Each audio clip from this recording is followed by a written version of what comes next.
So I will start this series of 3 talks, and I will discuss the dynamics of supersymmetric theories in 4 dimensions. So this is a very generic title, and we'll actually concentrate on very, very particular sets of objects. So I will not give references during the lectures, at least, well, at some points when it is something that I will use, which is not done by me. I will try to cite, but other than that, I will not give citations. So most of what I'm going to talk about was done in this series of papers. And most of the stuff that we are actually going to discuss is in a series of 3 papers that we wrote with Kumrun Waffe, Hichol Kim, and Gabi Safrir in last couple of years. And what I plan to do is today I will set up some generalities. I will ask some general questions, and we will set up the stage for more technical computations that we will do next time and in the 3rd lecture. So the amount of technical details will increase as the lectures will go on. Okay. So we will be interested in understanding certain properties of theories, supersymmetric field theories in 4 dimensions, which have at least n = 1 supersymmetry. Okay. So this will be our main question. We will be asking what type of understandings can we have about these theories. And actually, we will be guided by very limited set of questions. So there are many things you can ask, many things you can try to understand. So people are studying these theories for more than 20 years now, and we will have very concrete perspective on this question, on this topic. So typically, the way we understand quantum field theories is by starting in the UV with some conformal field theory, so a UV CFT, which we often or historically take to be weakly coupled. And by weakly coupled, I mean that we have some Lagrangian in terms of fields, some semi-classical description, and typically this is just a free theory. Okay? We start from a CFT, which is a free theory, and then we turn on some relevant deformations, which triggers a flow, energy flow, which ends in another CFT, which is the IR CFT. Okay. Now, the IR CFT can have different properties. It can be strongly coupled.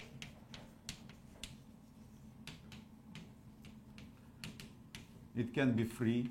For example, it can have free gauge fields. It can have free matter fields, or the theory can be gapped, that there is nothing in the IR.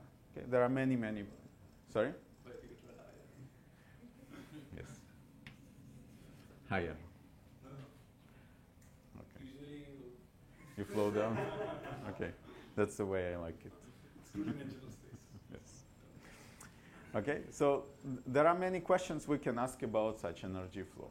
For example, once we understand that such flows exist, which start from a weakly coupled CFT and end in a possibly strongly coupled CFT, we can start from these strongly coupled CFTs and trigger flows again, which flow, like treat this CFT in the IR as another CFT in the UV as our starting point, and flow to another CFT in the IR, and now the starting point might be strongly coupled, and we end up in a strongly coupled point. So conceptually, there is nothing special about starting with the weakly coupled Lagrangian theories. We can start with any CFT, trigger a flow by some relevant deformation, and end up in another CFTs. There are many questions we can ask about these flows. There are things that we can compute at the CFT point, for example, some anomalies, correlation functions, and so on. And we can ask what can we learn, how the computations done in different fixed points of the RG flow are related to each other, and so on. So there are several questions. There are many questions that one can ask, and we will be guided by a set of very limited set of questions that we are going to ask. So let me list the questions that we are going to ask, and we'll try to answer. So one question is, given a CFT, okay, given a CFT which might be strongly coupled, Okay. Do we always have a CFT, a UV description of this CFT, such that it is weakly coupled? Okay. So again, historically, that's how we think about conformal field theories. We start from Lagrangians, we start from weakly coupled theories, and then we flow to strongly coupled theories. But now that we understand that this is not conceptually necessary, that we can have flows between strongly coupled theories, is it true that any conceivable theory that you can build in any CFT that you can construct is accessible through this construction starting from weakly coupled point? Okay? Now, for instance, in 6 dimensions, we know that that's never possible. Yes. So everything I'm going to say will be about 4 dimensions and n=1 supersymmetry. You can generalize this discussion to other dimensions, and details will be drastically different, okay, in general. Okay. So even in 6 dimensions, okay, let me comment on it now. So one thing, actually, let me comment on it in 2 minutes. Okay, I will have a comment on that. So let me give an example of an interesting flow like that. Okay, so for example, you can consider an SU2 gauge theory plus 5 flavors. Okay, so this means SU2 n=1. We will be always talking in an n=1 language. So we have an SU2 n=1 vector multiplet, and we have chiral superfields, 5 chiral superfields in fundamental and 5 chiral fields in anti-fundamental. But because this is SU2, there is no real difference. And for example, the symmetry that we have, that this theory has in the UV, is SU10 global symmetry. Okay, we can just rotate the 10 fundamentals that we have here. And it is conjectured that this theory flows to an interacting strongly coupled CFT in the IR. Okay, so we have a Lagrangian. We have full control over this theory. This theory has some strong coupling scale, which we can control. And at energies far above that scale, the theory is weakly coupled, and we have complete control over this theory. Okay, so this is an example of a flow which starts at weak coupling and ends in strong coupling. And we can have many flows like that. In 6 dimensions, the gauge coupling becomes weakly? Weakly coupled. It becomes weakly coupled in the IR. I didn't understand what I thought if you started with this and you flowed to the IR. No, but I said in energies high above, like in the UV, this is a weakly. Flow to the UV. No, well, no. I'm saying you start from the UV, which is weakly coupled, and then you flow into the IR, which is strongly coupled. This theory is strongly coupled in the IR at low energies. Okay, this is what I'm not understanding. I thought just dimensionally the gauge coupling becomes more and more weakly coupled as you go to the IR. I'm talking about 4D. So, I'm sorry. Yes. So I will have a comment in a moment about 6D, but yes. I'm commenting. Okay? Everything I'm going to say is n=1 4D unless otherwise very specifically said. But there could be a scenario, the cyber duality which will make it weakly coupled in the IR? No, so in this case, there is no. I will discuss cyberdual of this in a moment, but both descriptions. This is kind of in the middle of conformal window, so all the descriptions are strongly coupled. Okay, so this is an example of such a flow, and the question is: are all flows that we can consider of this type? So we start with something which has a Lagrangian, and then with something which is strongly coupled, or maybe weakly coupled, IR-free. These are the more simple situations. And why at all we ask these questions? And we ask these questions because in the last 20 years we have discovered certain theories which are naively not of this sort. For example, Argyros-Douglas theories. Argyros-Douglas theories are n=2 theories in 4 dimensions, so they have more supersymmetry. And we can deduce their existence by some indirect means. And we know, for example, that these theories have some weird charges that an n=2 Lagrangian theory cannot have. So if you write n=2 Lagrangians, you can just never get charges that Argyros-Douglas theories have, some fractional charges for some operators. So if you insist on having manifest n=2 supersymmetry, you cannot write a flow which will flow to these theories. Another example is what is called Minahan-Nemeshansky theories, and Minahan-Nemeshansky theories are again n=2 theories, and they have weird global symmetries, which you can just list all the possible Lagrangians, and no Lagrangians with n=2 supersymmetry have these types of symmetries. And this classification of n=2 Lagrangians was surprisingly done rather recently by Lashkey and Bharadwaj several years ago, just listing all the possible asymptotically free Lagrangians and studying their properties. But in n=2 case, is the scenario of such a, is there a So the flows in n=2 are very simple. The relevant operators that you can write, which preserve n=2 supersymmetry, are basically only mass terms. right? Okay, that's why the game with n=2 supersymmetry is so constrained. Okay, that's why you can list all the flows. Gauge basically. coupling also. Well, gauge coupling, except for gauge coupling, the only superpotential interactions you can write But are are there mass terms. cases where you start with weakly coupled theory and then flow to get a strongly coupled theory, all preserving n=2? Some interesting cases, I don't know. Yeah, So because usually when you have CFT, it's just manifold which passes That's through right. zero coupling. that's right. Okay, and here I want to make a comment about 6 dimensions. So what is true about these theories, what we learn about these theories in recent years, is that if we give up of having manifestly n=2 description, then we can find Lagrangians which flow to these theories. Okay? So if we give up some symmetries, then we can find a description. And the same might be true in some sense for theories in 6 dimensions.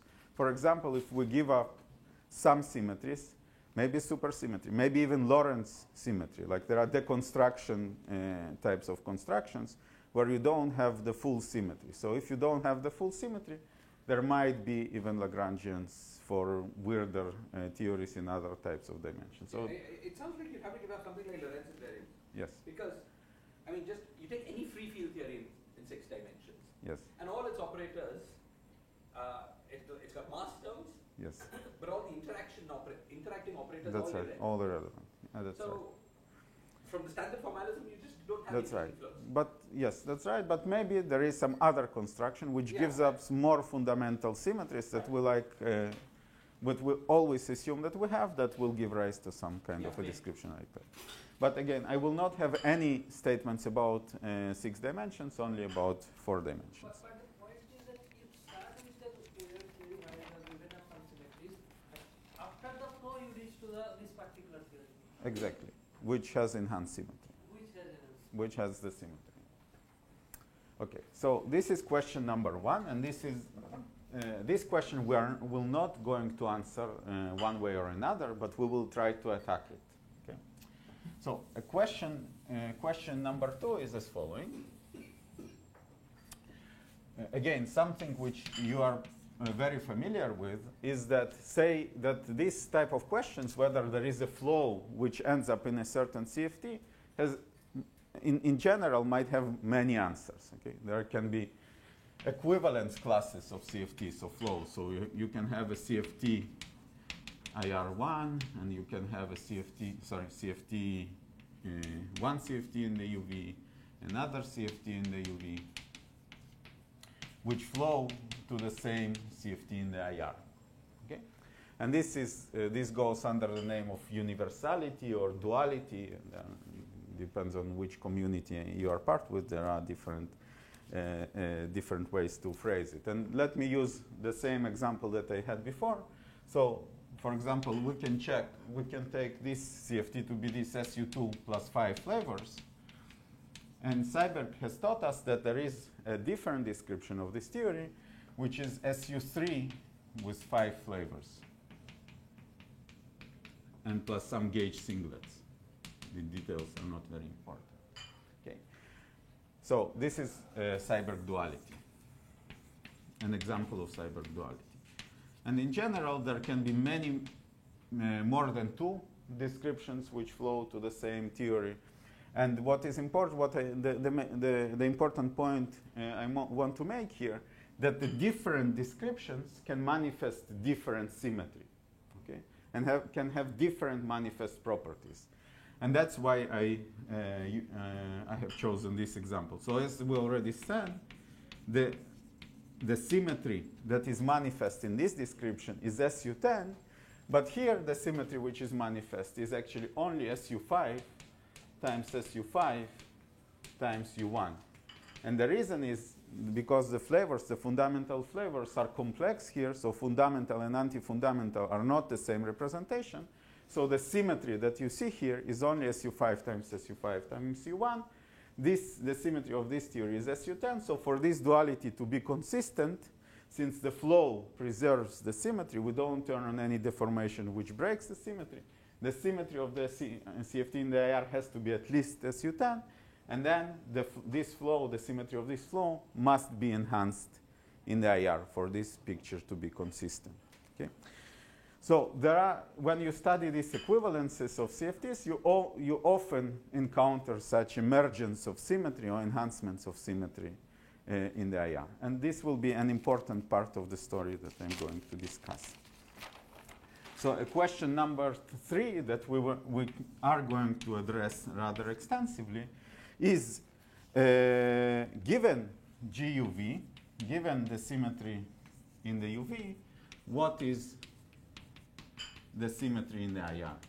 Okay. From this perspective, from these dualities, it looks kind of a fluke of the construction. There is an example of a Seiberg duality is a big, Seiberg dualities are sequences of dualities, typically the same symmetries you have on both sides. In some special cases, one side has more symmetry, and then it looks like, okay, some special case, but there is no general story behind it. So a very important question that we are going to ask, is there some way to understand, some systematic way to understand such enhancements of symmetry, or they are typically flukes? Okay, so, and then there will be more general questions. Let me write them here. Okay. For example, questions like, what about CFT IR? We can easily, and I stress easily because in principle you can deduce anything, by starting from CFT in the UV. So if you have an infinitely powerful computer given a CFT in the UV, you can deduce anything you want about CFT IR.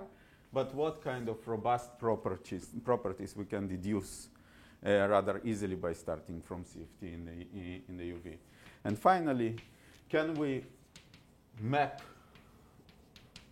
all the possible CFTs by studying such RG flows? Okay?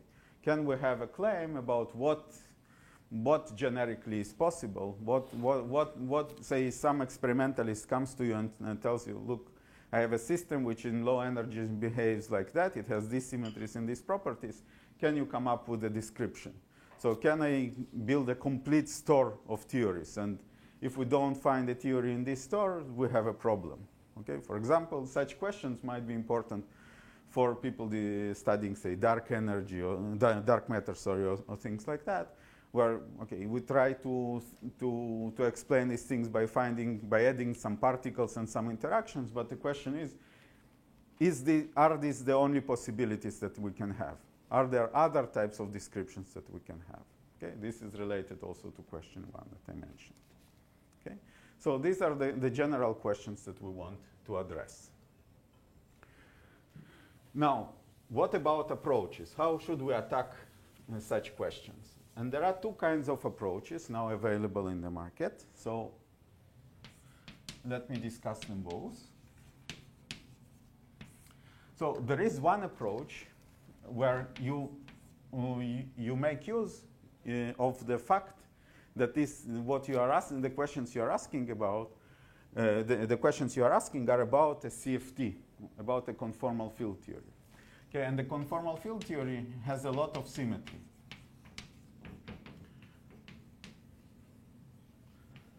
And you can ask, and you can try to fix and answer these questions, answer questions about CFTs by making full use of this symmetry. Okay?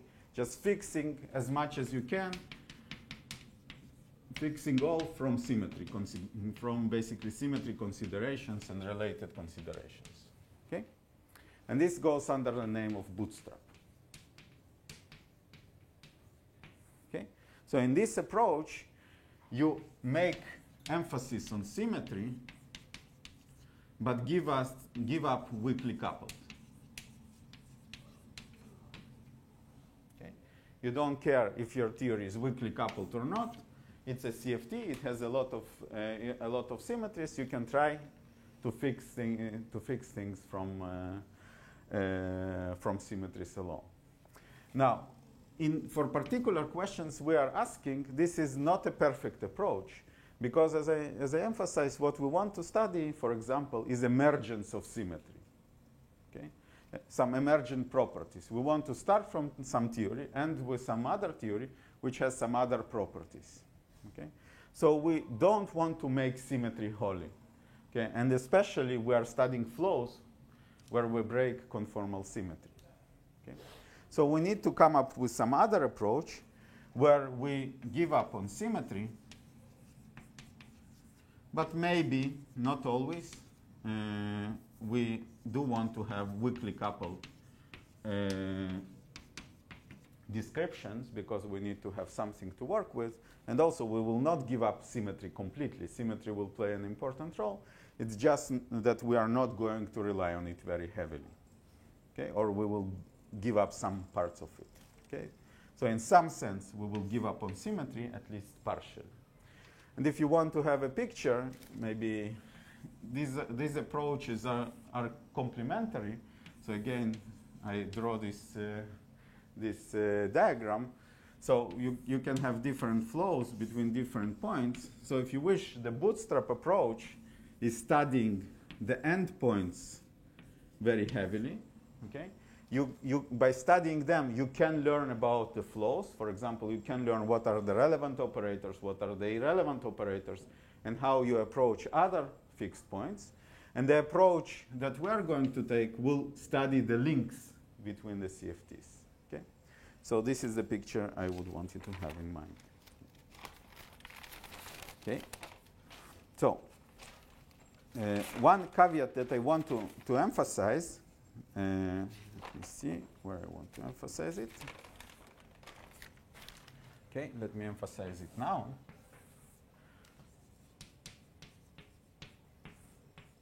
Okay.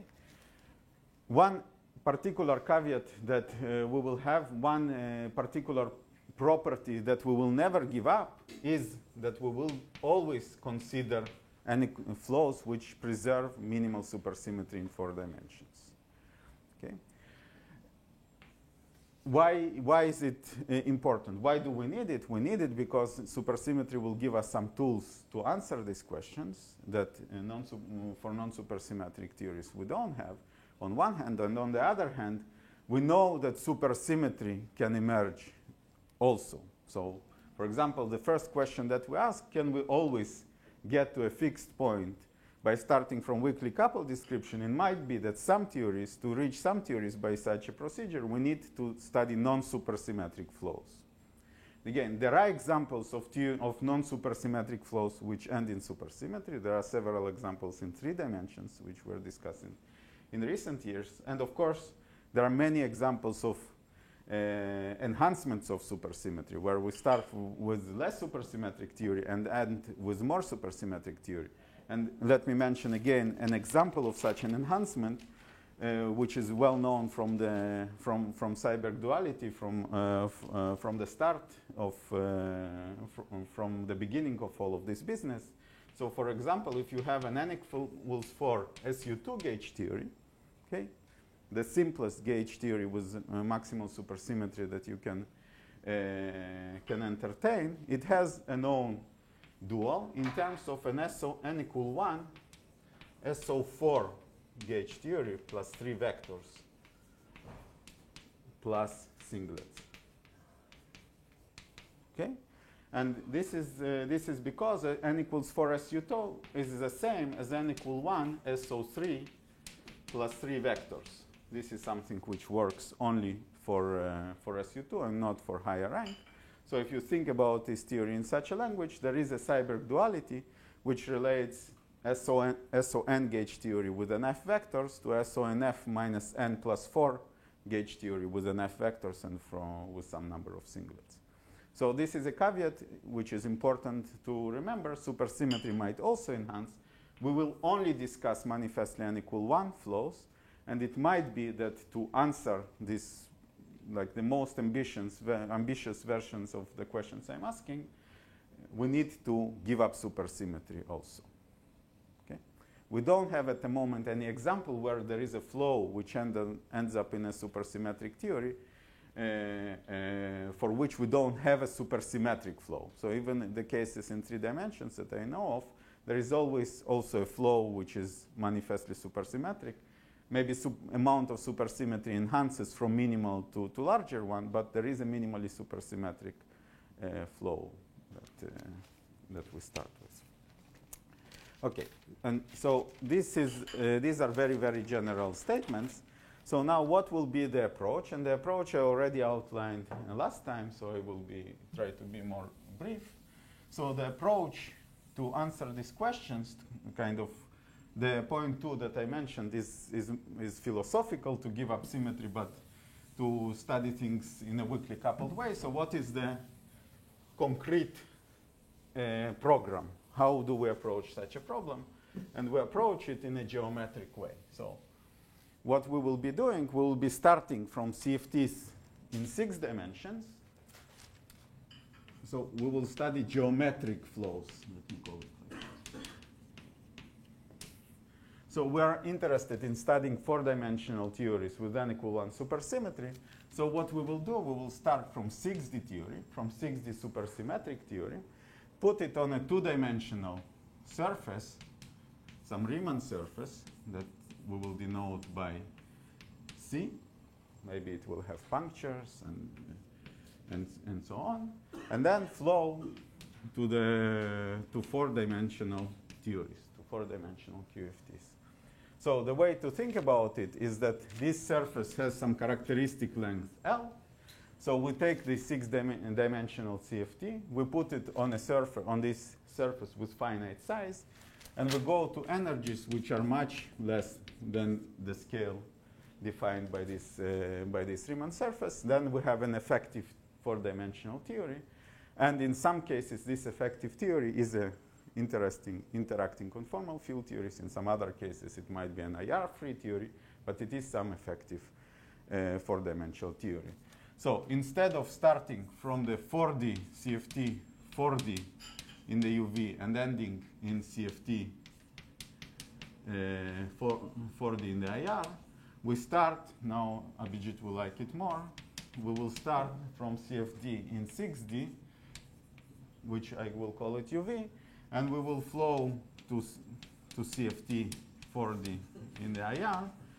And the relevant deformation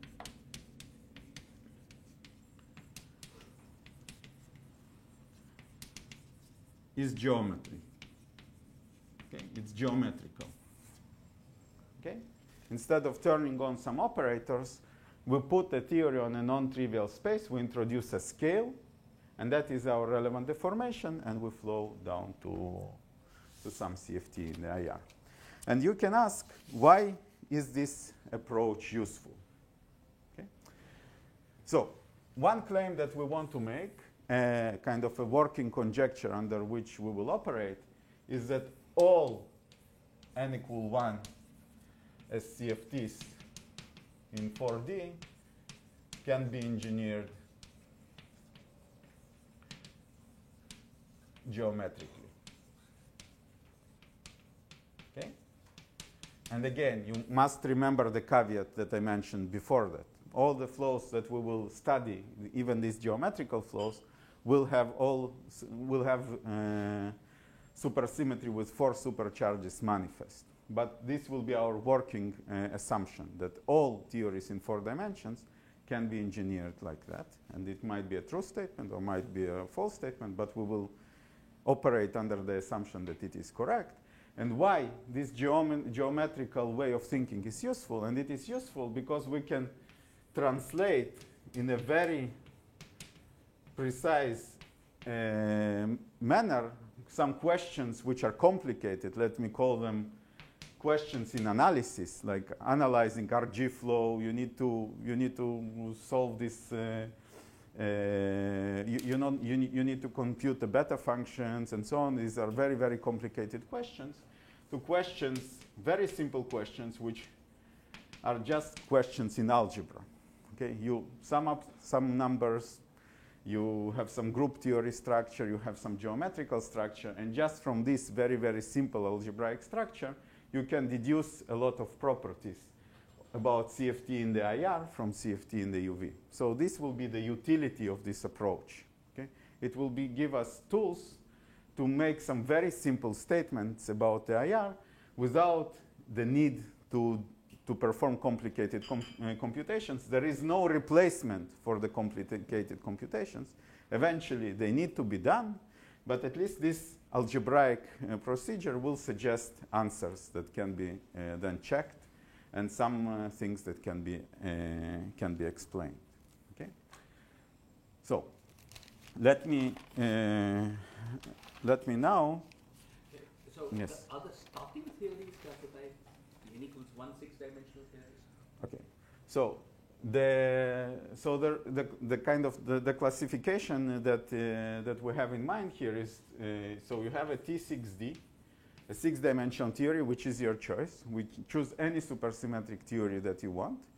Then you put that supersymmetric theory on any surface you want, and there are a lot of choices. There is this surface, there is this flux that will be main ingredient of what we are going to talk about. So, and then you produce a T4D, which depends on T6D and depends on these geometric choices of geometry and choices of flux. So this is how you derive these 4-dimensional theories. Again, this is not a one-to-one correspondence. Different choices of T6D and the Riemann surface and geometry can give the same T4D. But do we know all the T6Ds? Okay, that I will come to it in a moment. Just to give a brief answer, there are claims that we know all 6D, but it is an ongoing research. So there will be several, to succeed in such a program, there are several steps that one needs to achieve. One of them is to classify all possible 6D CFTs. How can we be sure of such a thing? Sure, you cannot be. I mean, you cannot, being sure that this is the correct statement, I don't know how you can ever be.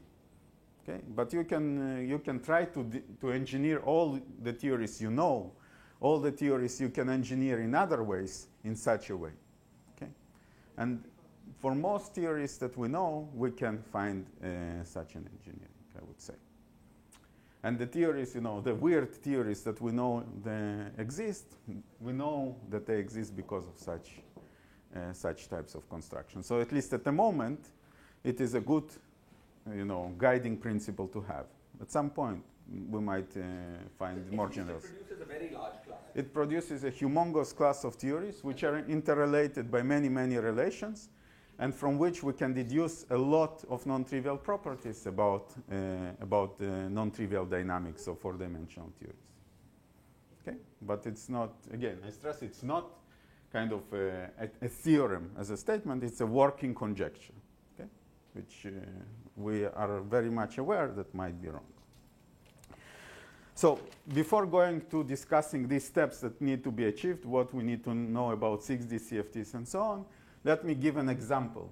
Why is this useful to deducing properties? Yes? 6D theory that you're starting with is also a CFT? It's also a CFT. Okay. So let me give a conceptual example how this program can produce, in principle, useful results. And we will discuss this example in great detail next time in a particular example of this program.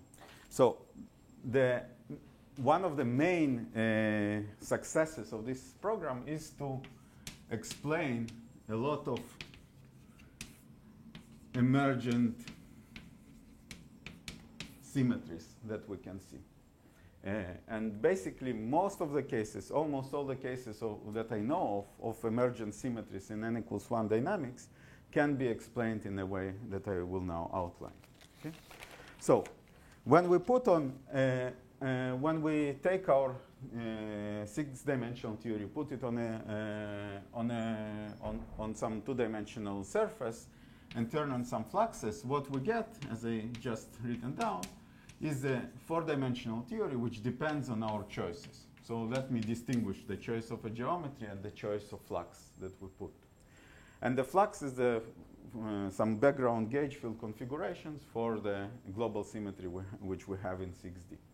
Now, a very nice property that some types of compactification satisfy, that again we discussed a bit in the seminar yesterday, is that this type of relations can factorize in the following sense. You can think of the geometry on which you compactify as some kind of a sum of two geometries, and the fluxes will be separated to flux on this geometry and to flux on this geometry. And in these cases, we can actually mimic this procedure or find a procedure in 4 dimensions which also factorizes in the following sense. So we have C2 and F2. Okay? So this type of factorization, that we can build theories, we can start from some 6-dimensional theory on some geometry, and then we can do something geometric, something which is algebraic and geometric, something which is very, very simple. It's conceptually very simple in this compactification procedure. This translates into some statements about the flows. Okay? So as we've seen yesterday, this plus here in 4 dimensions will be just gauging of some symmetries. Okay? So we'll have two CFTs which are decoupled, and then we couple them by gauging. What exactly are the details we are going to discuss? But this factorization property will be extremely important in what we are going to talk about. C1 plus C2 is connected? Sorry? C1 plus C2 is connected?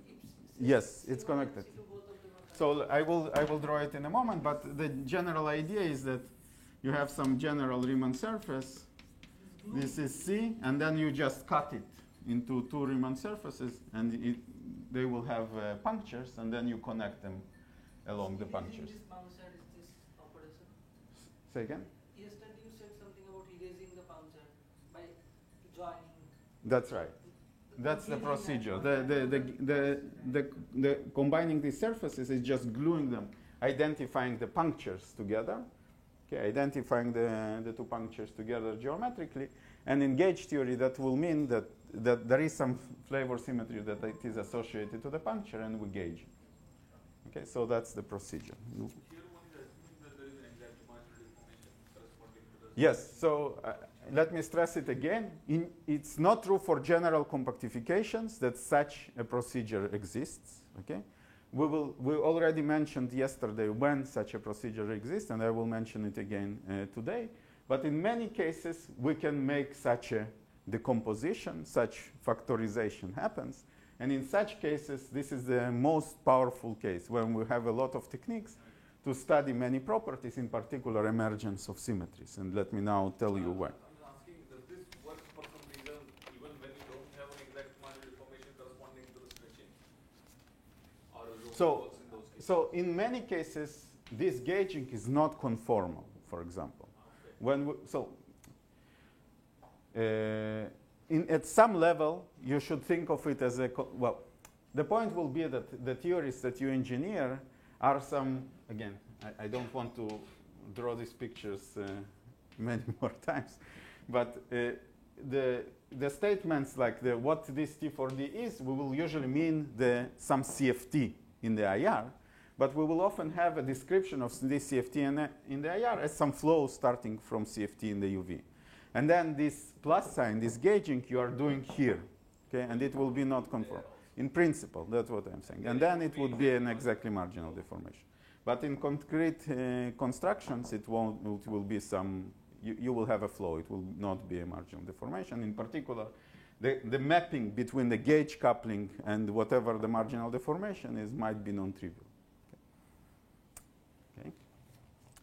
So let me give. By T4D, you actually mean the natural UV point that flows to that.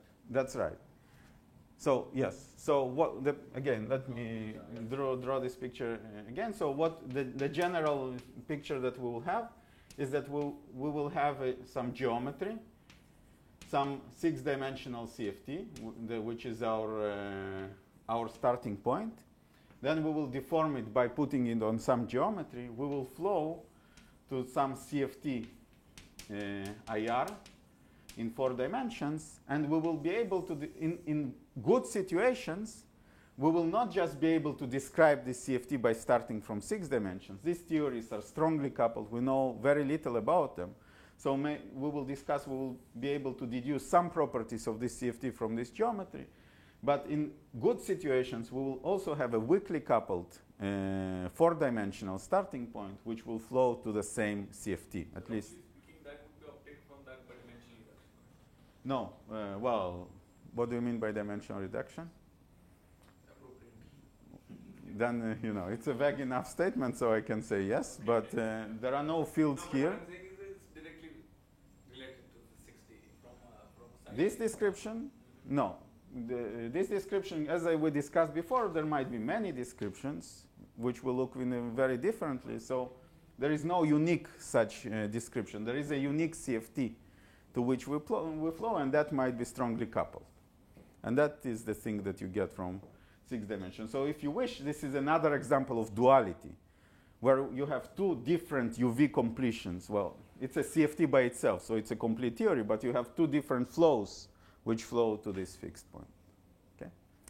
So how is this type of factorization useful for symmetry enhancement? Okay?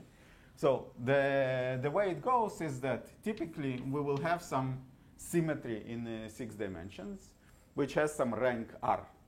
And then we will be able to turn on fluxes which preserve supersymmetry for abelian subgroups of this F, for this group G. So the flux will be some vector with R entries, where R is the rank of the group, vector of integers. Okay? And the symmetry that we preserve in 4 dimensions is the symmetry which commutes with this choice of flux. So in general, this will be just U1 to the R. So for general choices of fluxes, we will break the 6-dimensional symmetry completely to the Cartan. Okay? But for special choices, there will be some subgroups, some bigger subgroups that we will be able to preserve.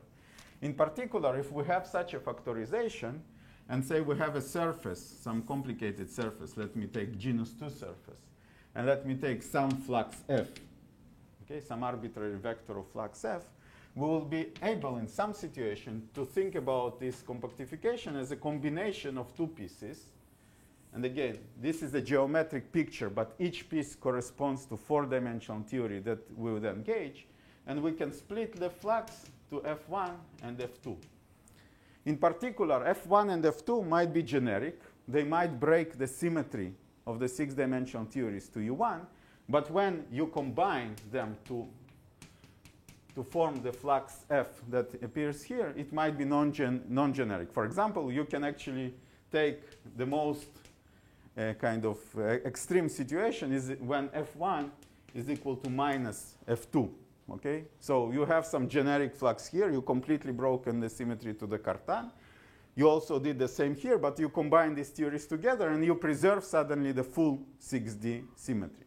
And in these situations where we will be able to find the Lagrangian for which will flow to these CFTs, which will correspond to these points, in these types of situations, we will see the emergence of symmetry in the IR. If this dictionary between the 6-dimensional theories and 4-dimensional theories is correct, anytime, this very simple procedure of summing up fluxes will indicate that the symmetry needs to enhance, we need to find enhanced symmetry.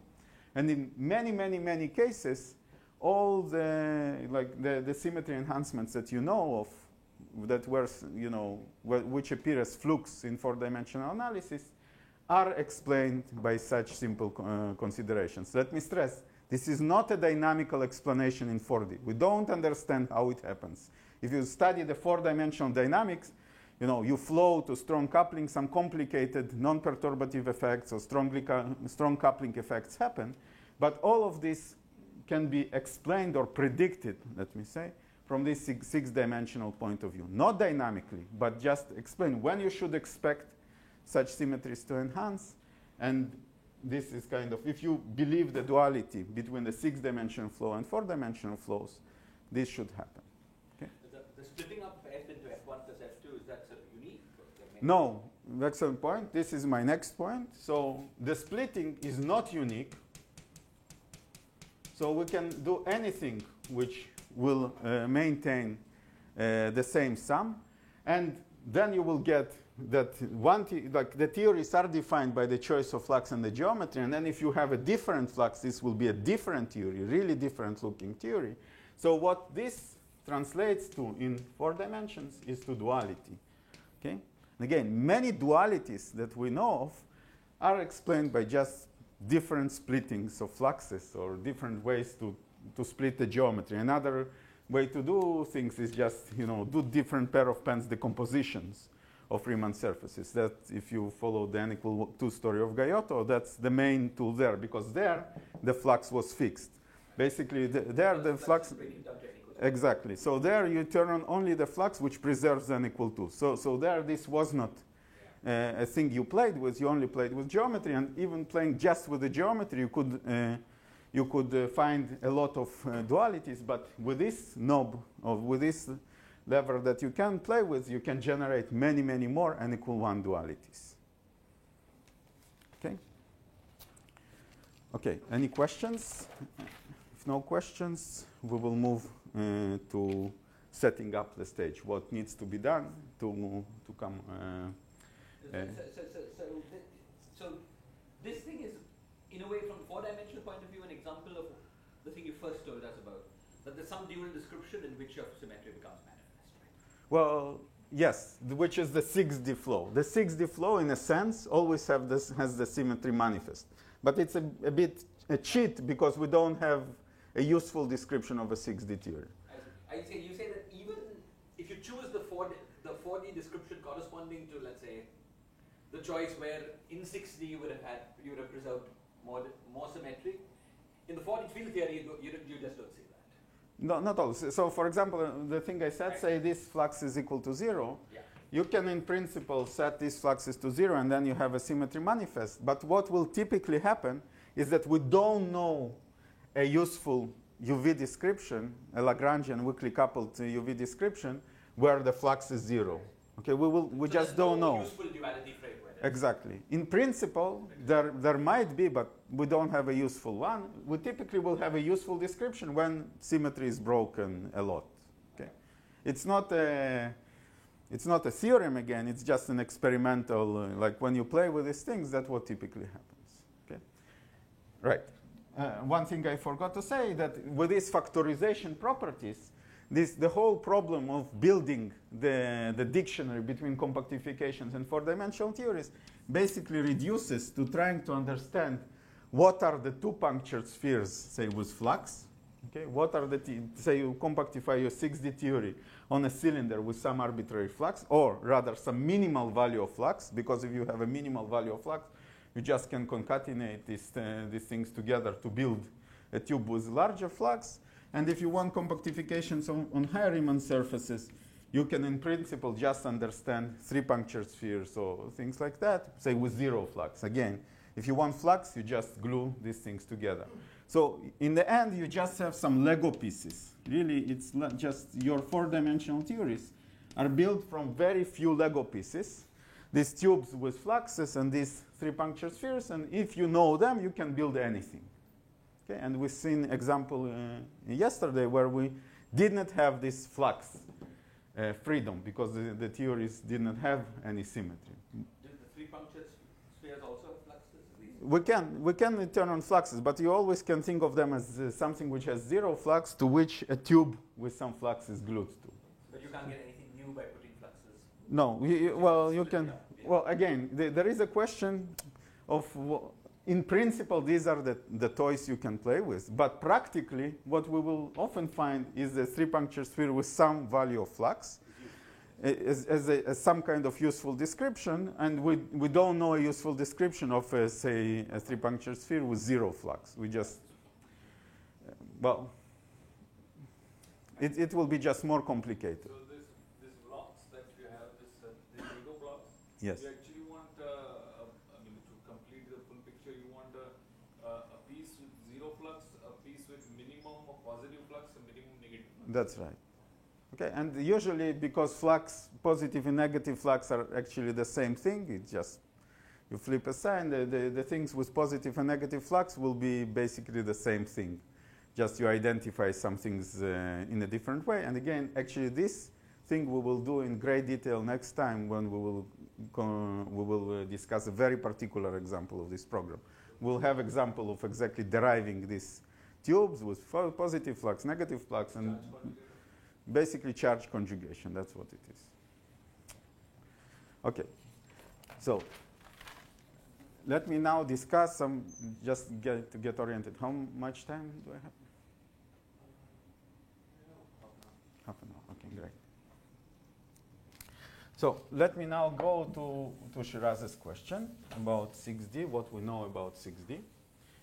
Okay, so as is clear from this discussion, there are several things that we need to understand to engage in this activity. Okay, so the starting point is 6D.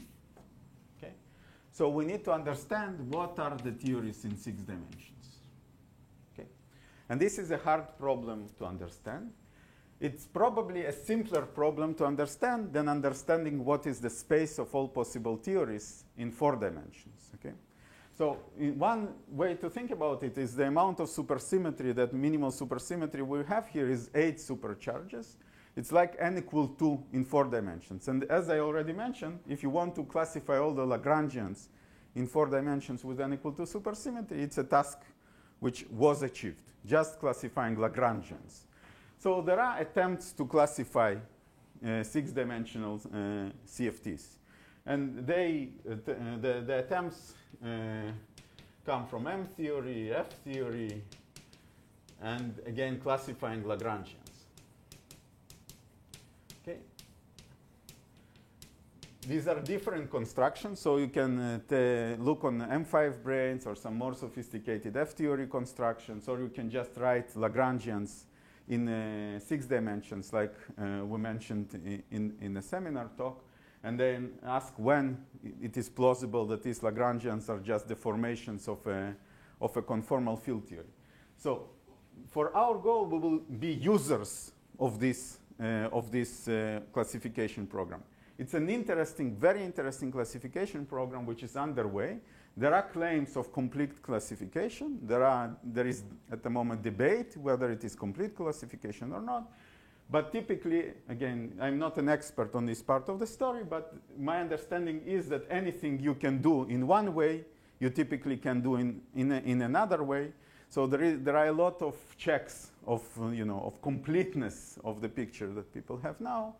But it's not a consensus that the picture there is complete. There are a lot of CFTs that we know about, a lot of constructions. Maybe there are more that are missed at the moment. Okay?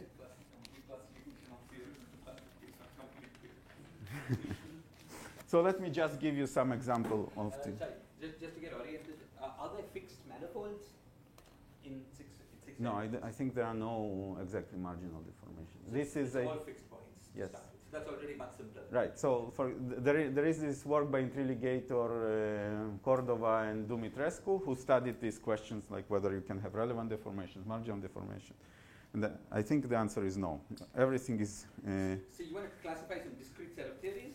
Yes. And the claim classifications depend on a finite number of discrete parameters? Right. So the claim is like when you... right. So that's right. The basic claim is that, well, again, this might go a little bit beyond what I'm comfortable with, but the basic idea is that you have some basic theories. Some of them we have discussed, we mentioned previously. So theories which are discussed, which are described, say, by some gauge theory and some tensor multiplet on their tensor branch. Okay? So there is a finite set of such theories, SU3, SO8, F4, E6, E7, E8, and there are several more. Okay, several theories which have also matter. And these are part of something which is often called non-Higgsable clusters. Okay, there is some finite number of such theories, very finite, like this is almost the complete set, there are several more. And the statement is that anything you can build can float, like the endpoint of certain Higgs branch flows and so on, ends in one of these theories. So on top of these theories, you can add matter and build more theories. And there are rules of the game how you add this matter. Okay? So what people do, they just find rules how you can add matter, how you can complicate these constructions more. And from these building blocks, from these building CFTs, you can build more complicated CFTs. So these are the theories on the tensor branches. This is exactly. These are not CFTs. These are the theories on the tensor branch. So, for example, this is just pure gauge. You asked the question last time. So there is a vector, like this theory has the 1,0 in 1,0 language. This theory has like a single vector multiplet, scalar content of which is just a vector field, and then there are some fermions. And then there is a tensor, and I answered incorrectly to Abhijit. There is a tensor which has a real scalar in it and self-dual tensor, and you couple them in some way. Okay, basically, phi. Oh, so that's a different one. This is a different. Yeah, 2,0. I think in 2,0 they might be combined, but in 1,0 these are different multiplets, and then you couple them in some way, something like f wedge star f, and this is the scalar in the tensor multiplet, and then vev for the scalar in the tensor multiplet plays the role of the gauge coupling of this theory. So, but could you have, just to get audience, yes. So could you have a 1,0 theory with a vector multiplet and no tensor multiplet? No, because then you will have anomalies. You need it to cancel anomalies. So you need at least one, some minimal number, exactly. some number of tensor multiplets. Exactly. And then in addition, you can have matter. Right? So In addition, you can have matter, right? What they call hypermultiplets? Yes, there is a hypermultiplet which has 4 real scalars in it, and then some. Which is just like an n equals 2 hypermultiplet. Exactly. 4 exactly. Okay. And if you dimensionally reduce the tensor multiplet, what does it become? I think it becomes like the scalar becomes part of the. If you reduce these things, you will get an n equals what is called an n equal 1 vector multiplet in 5 dimensions, basically. You will have n equal 1 vector multiplet in 5 dimensions is like n equal 2 vector multiplet, so you will have a scalar, and another scalar will come from the gauge field. So both the vector multiplet and the tensor multiplet under dimension reduction. That's right. So if you want to understand what is the Coulomb branch in lower dimensions, this is related to tensor branch in 6 dimensions. Okay, so this is the basic. These models are sometimes called minimal CFTs in 6 dimensions. So there is a little bit larger set which is non-Higgsable clusters. The stuff in the tensor multiplet, of course, is uncharged, right? Or that's right. There is nothing. Well, this is a scalar. This is uncharged. It's just called coupled like that. There is a 2 form in the tensor multiplet, but it's a different story. Yeah. But the scalar is uncharged. It's couples like that. Okay. So, and the statement is that when you take the coupling to infinity, you get some CFT. Okay? There is no proof of this statement, but there is no contradiction, and there are some geometric ways to engineer these theories in F theory, for example, which goes beyond what I know. And you said you could take this minimal stuff and add hyper. Well, this is one way to construct it, and then I think the statement is that anything you can build, if you turn on some vevs for things, the only endpoints you can arrive are these types of things. These things with matter. These things with matter, and if you have matter, you can further Higgs. You can further give vevs, and you can eventually arrive at these types of models. Okay, so this is type of classification that exists, and I just want to give you several examples that will be useful. Well, some of them we will use, some of them just to give context. Okay, so these are the basic theories that one can consider, and then there is the, very well known 2,0 theory. Yes. There is a Higgs branch also, right? That's right. These don't have Higgs branches. If you add hypers, you will have Higgs branches. So non-visible cluster, should I think of that as some generic point on the Higgs branch so that it can further not Higgs it? Well, yes, because yes, you cannot further Higgs them. So it's like completely Higgsed. Okay. So let me give several more examples of 6D CFTs. Okay. Some of them we will use later. But that doesn't necessarily mean that the 6D CFTs would be classified in that way, right? Because No. I did not claim that it's not. Like you need then to build buildings on top of it, and there can be many directions. So, and there are claims that these directions are classified, but so should I roughly think of this as in Coulomb branch in n equals to 2 theories? The description is in terms of abelian vector. exactly, this is the analog of the Coulomb branch description. These guys. So Right. that's a generic point on the Coulomb branch. That's right. That's a generic point on the That's Higgs right. branch. Yes. Okay. So let me just list several examples. Some of them you know, some of them you might know. No. So there are 2,0 theories, so which one way to think about them is the theory living on NM5 branes. So I'm yes. sorry to keep jumping, but this SU3, for instance, in what way is it non-Higgsable? Suppose you had a fundamental hyper. No. You add to it some things. So this theory has no matter. That's it. This is the matter content. The SU3 gauge field and this tensor. There is nothing else. There is nothing. The only scalar you can give F to is this scalar in the tensor multiplet, and this is the gauge coupling. This is the pure theory. Now Yes. suppose I add matter to it, I can further Higgs it. Yes, down to this thing, No, basically. I can't add it down Higgs SU3 down to SU2. Oh, no. SU2 you cannot, not pure SU2 because it has an anomaly, so which you cannot cancel with tensor.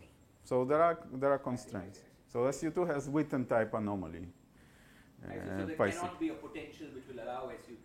There shouldn't be, because if there would be something like that, it would be inconsistent. I think Lakshya talked about this kind of stuff. Yes. Okay. So there are several groups who are doing this, and they're interconnected. So one, of course, Vafa is doing this stuff, and Ekman and Lakshya. I think Lakshya gave us some sort of bottom-up understanding of these non-Higgsable clusters. Okay. Unfortunately, I forgot. Mainly anomalies. That's right. So I think what Lakshya does is mainly start studying the Lagrangians. So this is the easiest thing to understand. You start the Lagrangians on the tensor branch, and then well, even that, like this, already this picture, just by studying Lagrangians, as far as I understand, almost gives you the complete picture. Like anything you can build from more sophisticated constructions, you can also find such a description. There was a new theory that you produced. That there is no description, geometric description. Yes. But then, all these are conjectures because, you have this consistent theory on a tensor branch. How do you know that, it's a deformation of some CFT? So the way you argue is that, okay, we have this M theory construction, this F theory construction, this Lagrangian, so there is a lot of evidence that this thing exists. So if you have only one construction, you can say, okay, maybe this thing doesn't exist as a CFT.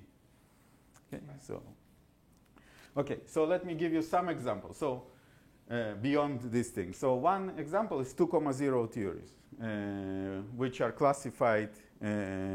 For example, there are A-type theories, which are just theories living on NM5 branes. Okay, you can think about this as 1,0 theory. Okay, in this, the R symmetry of 2,0 is SO5. Okay, and in terms of 1,0, you have a U1 R symmetry and SU2 global symmetry. Okay. So if you think about this theory in terms of 1,0, actually 2,0 theories have a global symmetry, which is SU2. And you can, for example, start turning on fluxes in this SU2, and this has been done. And Abhijit studied the index that you get of theories when you turn on fluxes for this SU2. So even in this case, things can become very interesting. Then you can take these M5 branes and put them on some singularity, okay, on some AD type of singularity, for example. And then you get other CFTs. For example, Sorry, and in your 1,0 language, the 2,0 theory has one vector multiplet, one tensor multiplet, and some hypers. Okay, so then you can put the M5 branes on some singularities. For example, the claim is that if you you can put the M5 branes on A types, D types, and E type singularity. And for example, if you put NM5 brane on A-type singularity, there is a claim that the symmetry, the global symmetry that you get is SUK times SUK times U1, where the singularity is AK minus 1. So you put AN minus 1 type of 2,0 on AK minus 1 singularity. This is the symmetry that you get. And then there are special cases. For example, when n equals 2, the symmetry enhances to SU to K. When k equals 2, it enhances to SU2 cubed. So this U1 enhances to SU2. And when both k and n are equal to 2, it enhances to SO7. So there are interesting symmetries that you can get even in this case. If you put the theory on D-type singularity, then the claim is that the symmetry is D times D. Okay, whatever this D is, the symmetry will be D times D without any U1 factor. So here it's A times A. If you put one M5 brane, so if you are on dk plus 3 singularity, the symmetry will be dk plus 3 times dk plus 3 for general number of M5 branes. If you have only one M5 brane, the symmetry enhances to D2k plus 6. Okay, these are some claims that people can deduce from studying M5 branes. And then there is a very special theory. Basically, you can think of the simplest theories that you can consider are theories living on one M5 brane. Okay?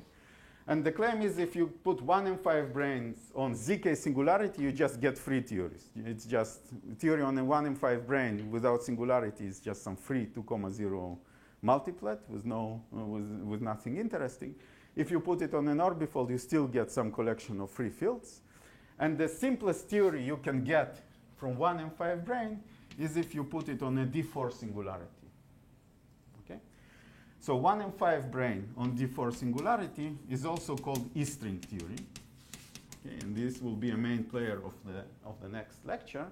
And the symmetry from this discussion is for general n, it will be D4 times D4. But because it's one M5 brane, it enhances to D8, which is SO16. And actually, it enhances to E8 in this case.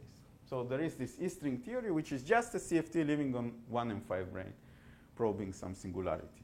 Okay? We will need, the only thing about this theory that we will need is that it has some symmetry, and that symmetry is E8. Okay, so this is the 6D story, that, again, we will be users of this story. There is a very interesting program here that is a pre-requirement to the program that we need, that we want to go through with. There is enough knowledge in this, in answering this question that will allows us to do a lot of things, but there are a lot of open questions. These theories you get by putting the M5 branes on orbifolds have 1,0. They have already 1,0. Yes, you break, since you break some of the, you do something geometrically, you break the symmetry to 1,0. Okay, so now let me move. But all these theories can also be written in terms of these Lagrangians, these non-equal. Right, so for example, again, this scratches my knowledge, but let me tell you what I know. So for example, if you put on an AK type of AK minus 1 type of singularity, what you will get is the following quiver theory in 6 dimensions. So you will have a linear quiver with groups SUK, and you have n gauge groups. Okay, so these are 1,0 gauge groups, and they are bifundamental hypermultiplets. This is again a description on the tensor branch. And then you have SUK times SUK, and there is some U1, which is non-anomalous here. Okay, so I'm a bit slow. Okay. So just let me know when you had enough. I can continue next time. It's like it's the opposite. I mean, from deep brain intuition, you would have expected KSUN. Yes, that's right. It's opposite. That's true. You do some sequence of dualities because you translate the ZK orbifold and. So there is some sequence of string dualities that you can do, which translates it into this picture.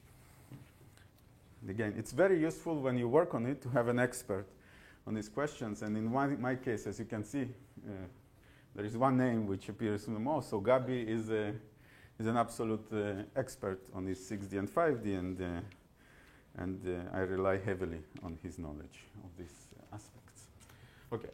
Now, another piece of knowledge that we need to know to go through with this program is the 5-dimensional story. Okay, so we start from 6 dimensions. We need to go to 4 dimensions, but there is this very useful intermediate step in 5 dimensions. Okay, and again, what we do, we first take the 6D theory and put it on a circle, on some S1. Okay, and what we obtain is, like, if we eventually want to go farther to 4 dimensions, so let us think about the 6D theory as living on this very, very long cylinder, okay, infinite cylinder. Eventually, we will also compactify the cylinder to be finite size and go to 4 dimensions. Okay. And here, there is a question that we discussed a little bit yesterday, and you asked a lot of excellent questions, so I went more than I wanted to be, so I will be more brief now. There is a question whether you get some useful description, effective description of this 5-dimensional theory. Okay, the moment you go from 6 dimensions to 5 dimensions. And in some cases, we know of such a description. Again, if you take 2, 0 on a circle, the claim is that you get maximally supersymmetric Yang-Mills theory in 5 dimensions. And the claim is that this maximally supersymmetric Yang-Mills theory is not UV complete in 5 dimensions. There is no 5D SCFT of which this theory is a deformation of. That the only UV completion of this 5D theory is the 6D 2, 0 theory on a circle. Okay? So this is one important thing to remember, that 5D gauge theories can have either completion in 5 dimensions, they can have a completion in 6 dimensions, or it's not clear if they exist at all as a UV complete theory. Okay? This is another possibility. Okay? It's not clear if they exist as theories. Another example I want to mention, again, which will be relevant for tomorrow, is if you take the E string, this theory living on 1 and 5 brane, probing D for singularity, which has an E8 global symmetry. So if you put this theory on a circle, then the claim is that you actually get a UV complete theory in 5 dimensions, and this is this Seiberg E8 theory. Okay? There is a CFT that Seiberg has conjectured exists in 5 dimensions, which has E8 symmetry, and the conjecture is that that's what you get. This theory, this CFT, has a relevant deformation. You can do a mass deformation, which brings you to SU2 plus 7 flavors. That's how Seiberg discovered it. So you consider SU2 theory plus 7 flavors in 5 dimensions, and the claim is that it is an IR-free theory because we are in 5 dimensions, but you should think of it as a deformation of this CFT. So when you take infinite coupling, you go back to the CFT point, and you obtain the E8 symmetry. The symmetry that you see here is SO14. Again, since it's SU2, you have an SO14 times U1 global symmetry, which is a subgroup of this E8, and when you go to the fixed point, the symmetry becomes E8. Okay? So this is one thing you can do. Importantly, however, very importantly, when you compactify from 6 dimensions, since you have a circle, you can turn on holonomies around the circle. And holonomies are some mass parameters. Okay? These are some gauge field configurations. So they have some scale. There are some mass parameters that you can turn on. And depending on which holonomies you can turn on, you can get different 5D theories.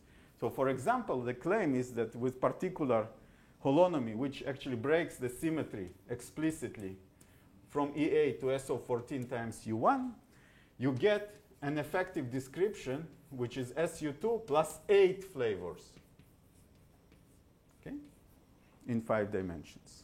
Okay, so this is 7 flavors. It has a UV completion in 5D. This is 8 flavors. And the claim is that the only UV completion of this theory is the E string on a circle. Okay. Naively, this theory has an SO16 symmetry because it's 8 flavors. There is some U1. But this SO16 is, in a sense, an accidental enhancement of this SO14 times U1. Okay? So it's important that it has an SO14 in it. So these are holonomies of the gauge fields Of that lie on the tensor the point. flavor, no. it has an E8 symmetry. You Okay. turn on holonomies in this E8. So it's these are like mass parameters, like background Which you fields. Couple to the Exactly. curable symmetry. Exactly. Which you couple to the conserved current, and then you just turn on some parameters. Okay, so you can get from here to here by mass deformation, obviously. So if you mass deform this theory, you can get the Seiberg theory, okay, by getting rid of one flavor. But this theory is completed by the 6-dimensional CFT, and we will use it. And This is not this automorphism. no. Here you twist by a continuous holonomy. You don't twist. On top of these things, you can have also like twists by discrete symmetries, which might be automorphism, outer automorphism of the groups, and so on. So there is a lot of game to play. Okay. Another thing I want to mention is if you in more generality, if you take Dn plus 3 singularity and take 1 and 5 brane probing a Dn plus 3 singularity, you actually can get different gauge theory descriptions in 5 dimensions. Okay? One description is in terms of USP group, USP 2n gauge theory plus 2n plus 6 hypermultiplets. Okay? This is one description you can get. Another is as SUN plus 1 plus 2n plus 6 hypermultiplets. And finally, you can get a description in terms of linear quiver, 4, 2, 2, and so on. 4, where here you have n gauge groups. So all these theories are obtained from the same theory in 6 dimensions, choosing different holonomies. For example, here you can see that the symmetry, this D2n plus 6 symmetry that you have in 6 dimensions, is broken very severely. Okay, so you need to turn on a lot of holonomies to get to this description. So different holonomies will give you different description. And you notice that when you put n equals to 1, all of them become SU2 with 8 flavors. Okay? But there is a generalization, and we will discuss, this will be relevant for the third lecture. And the fact that you have these different descriptions will lead, again, to interesting dualities in 4 dimensions, which are a bit novel. Okay, at least we cannot reduce them to known dualities. Okay, so I'm a bit out of time, so let me maybe discuss one more thing, and then the rest we'll postpone to the next time. So I want to tell you that the 5-dimensional description, as we discussed in the seminar yesterday, is useful to define punctures, and I will go over it next time. It will take too much time to do it now. But it is also very useful to discuss flux. Okay? And that's what I want to do now, because it's a short discussion. Okay?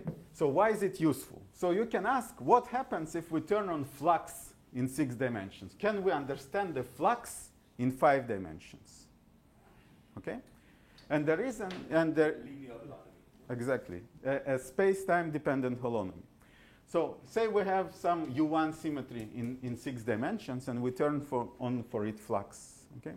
And we think, again, of our space as being, the flux is supported, say, on a cylinder, and the cylinder will be finite. Okay? Then what we can do is turn on, for example, a holonomy, say, for the 6th component of the gauge field, which is of this form, m times, for example, tanh lambda x5.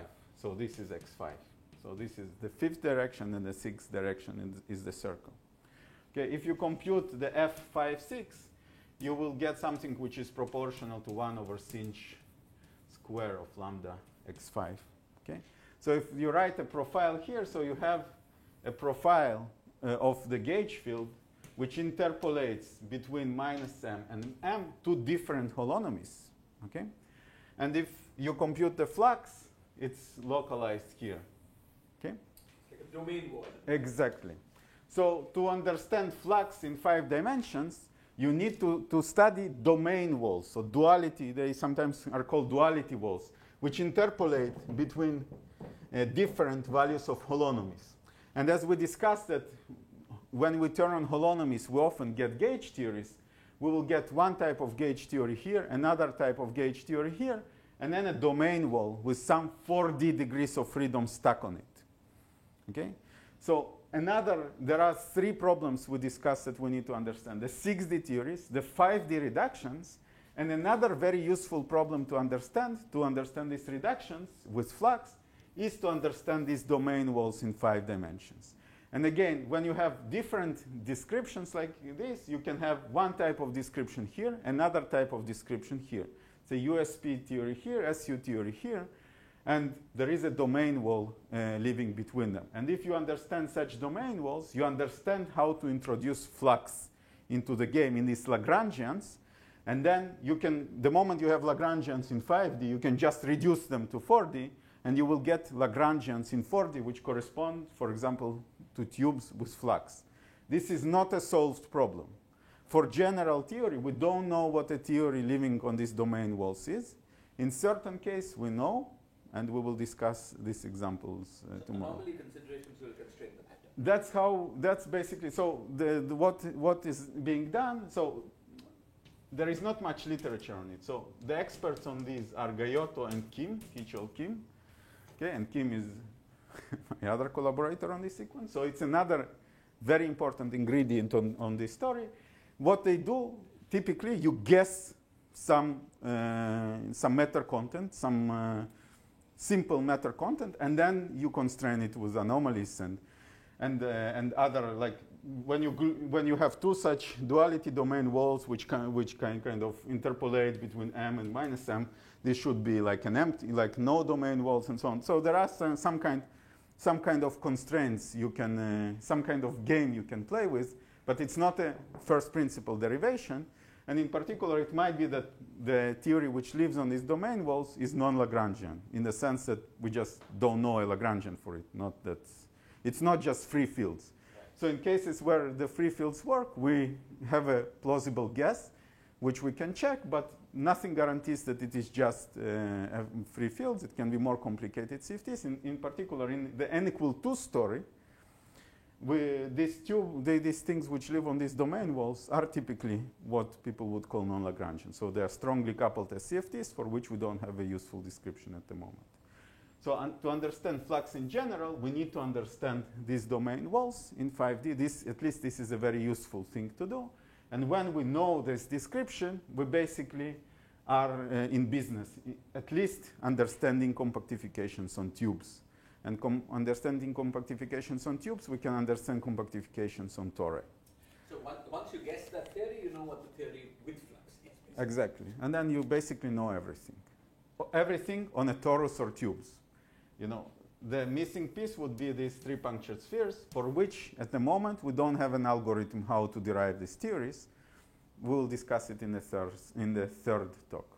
So there's the stuff living there in the domain wall, but there's also the stuff living in the bulk, right? Yeah. As you asked last time, there is stuff which is living on the bulk, but eventually we will compactify everything. And what will be, we will basically, when we'll compactify, there will be degrees of freedom living on this domain wall.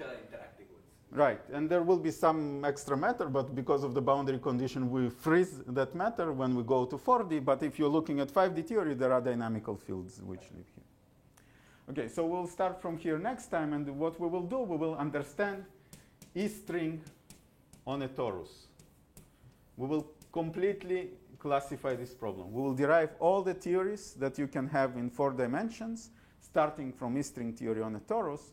E string has an E8 symmetry, which is a huge symmetry. We will see that the theories you get on a torus are very simple quiver theories, which don't have funny symmetries. They typically have only U1 symmetries. But because of these arguments that we had, that if we sum up the flux so that the symmetry should enhance, we'll discover a lot of enhancements of symmetry. And some of the theories we will get will be as simple as just SU2 gauge theory, single SU2 gauge theory, which with very particular superpotential, which will follow from this logic, will have a very interesting enhanced symmetry. So we will discuss in detail this case. And in the third lecture, we will discuss more sophisticated constructions. For example, what happens on 3 punctured spheres.